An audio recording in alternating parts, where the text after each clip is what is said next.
Hey folks, and welcome to another episode of Crit Hit Reviews with your host, Arlyeon. On today's episode, I'll be talking about WayForward's addition to a much beloved beat-em-up series, namely River City Girls. Find out if I was a brawl about this furious bit of fisticuffs, or if it left me feeling the need to barf. Set the scene. It's just another day of procrastinating class for besties Misako and Kyoko, when suddenly, a wild text message appears. To their shock and horror, they've been alerted to the fact that River City's habitual protagonists have been kidnapped, serving to abruptly put an end to any pretense of being interested in math and kickstarting a rather violent rampage through River City, as this game's leading ladies try and figure out where their beloved boys have been stolen away to. That was a heckin' ton of alliteration. If the story arc sounds a little bit familiar, albeit gender swapped, you wouldn't be entirely wrong, but suffice to say that this particular edition to the series takes things a lot less seriously. What starts as a relatively straightforward dive into brawling quickly devolves into a long-running string of gags that manage to showcase just how bad the protagonists are at finding leads. Still, your romp through River City does bring you into contact with both new characters to the series, as well as a lot of series mainstays, though you could expect the overall quirky flavor of the game to be felt throughout, up to and including some hammy flashback sequences that the game doesn't even take seriously. Still, however so the game did feel, there were a number of moments where I felt the plot more or less lost itself, and by the time I hit the penultimate chapter of the title, I was left with a number of questions unanswered within the context of the game, amongst which some were fairly pertinent to the core idea of what set everything off. I mean, yes, there's a hidden ending which can help clarify things a bit more, but if you're a stickler for story, you're apt to get tripped up on the narrative threads here just like I did. Also, someone on the writing team really likes the word zounds, and I hate it. Just needed to add that there, get that off my chest. Mechanics-wise, if you're familiar with the River City series, this particular iteration should at very least feel familiar. Essentially, you'll be running around the city, punching fellow students and assorted mooks, gradually gaining experience and money in a quest to find your elusive boyfriends. Along the way, you can put your hard-earned cash to use by chowing down on food for some much-needed health and one-time stat boosts, or for some snazzy accessories which provide lingering passive effects, but whose influence tends to be more subtle than anything. Admittedly, the combat in the game does feel a bit limited at first, especially if you're a nitwit like me and started out on hard, as the lack of healing items dropped from enemies hurt. Doubly so since you tend to lose a decent chunk of your not quite ethically acquired pocket change when you die. That said, once you start padding out your list of abilities from leveling up, as well as purchasing more from the dojo, it quickly becomes apparent that each of the game's characters have a unique and diverse array of skills at their disposal.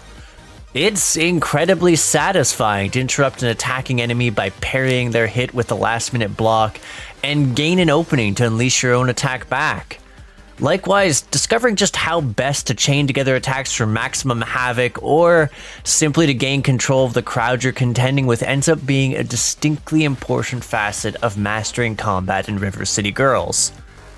Not that I can claim to have fully mastered it, since I do tend to whiff the air throws a lot, which is a bit sad since they make for some flashy and deadly finishers.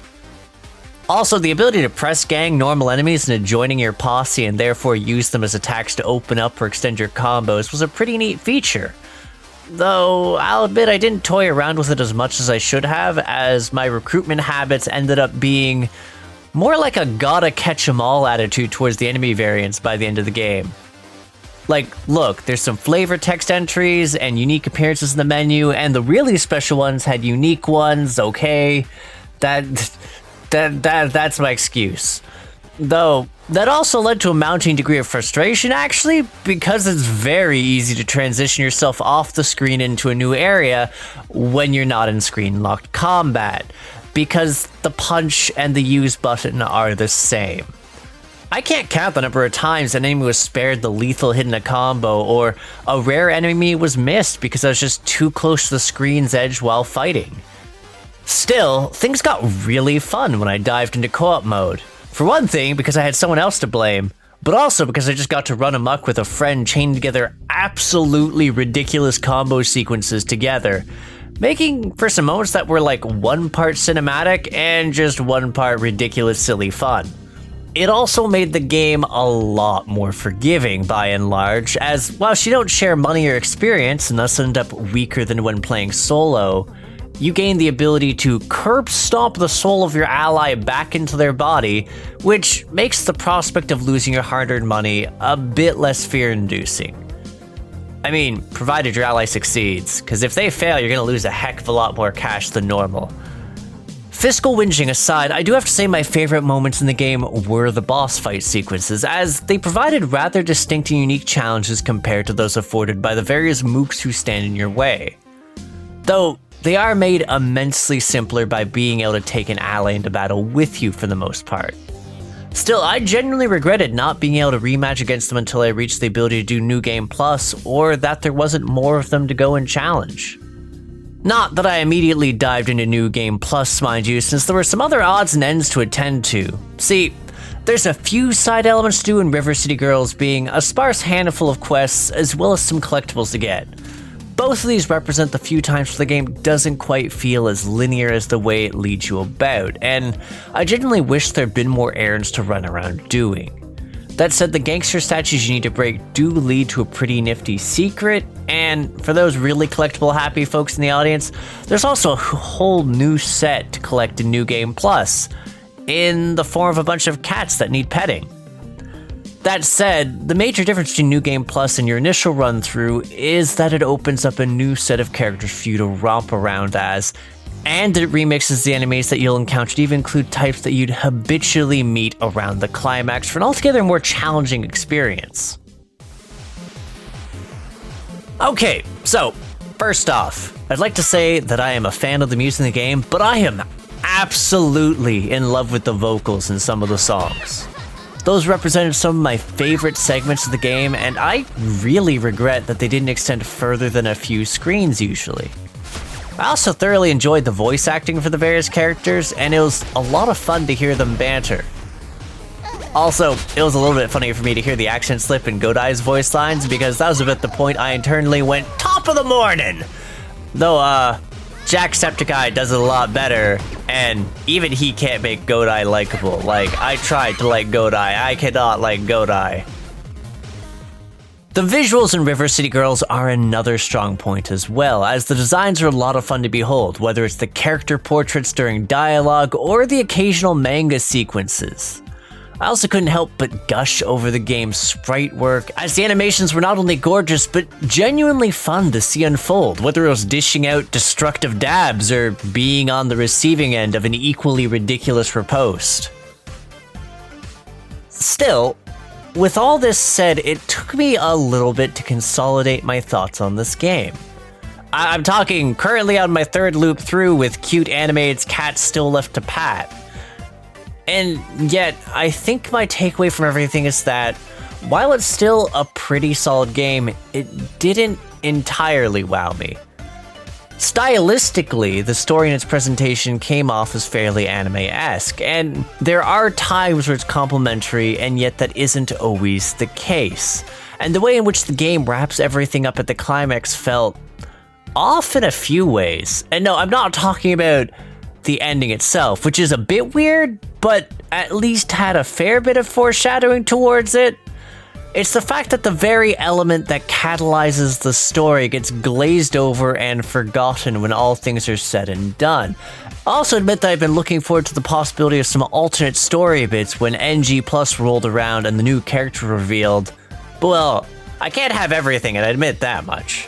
Inversely, its gameplay is definitely its high point, given what qualms I have for the game more or less boiled down to, well, the misfortunes relating to the use key also doubling as the punch button. And no, you can't remap it, I tried.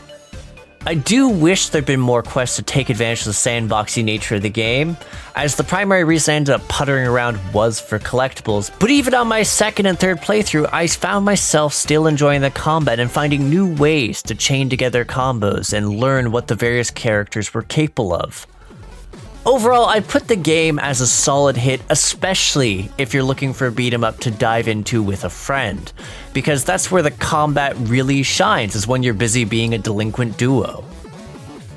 Anywho, thanks for tuning in. If you agree, disagree, or just have something to say to me, feel free to comment. And for those interested in more indie reviews, developer interviews, podcasts, or our Monday TTRPG content, hit the subscribe button and the bell so you know when there's a new release. There's also a Discord. You can click the link in the banner or the description to become a part of our community, the Crit Hit Cauldron. Lastly, if you'd like to help support the channel, we do have a coffee running now to help supplement funds for our lovely editor Jack, and to make sure we can continue to provide you quality content by not starving to death in the meantime. Again, check the description plus the banner for them links. Anywho, I'll catch you on the next episode of Crit Hit. Take care till then, folks.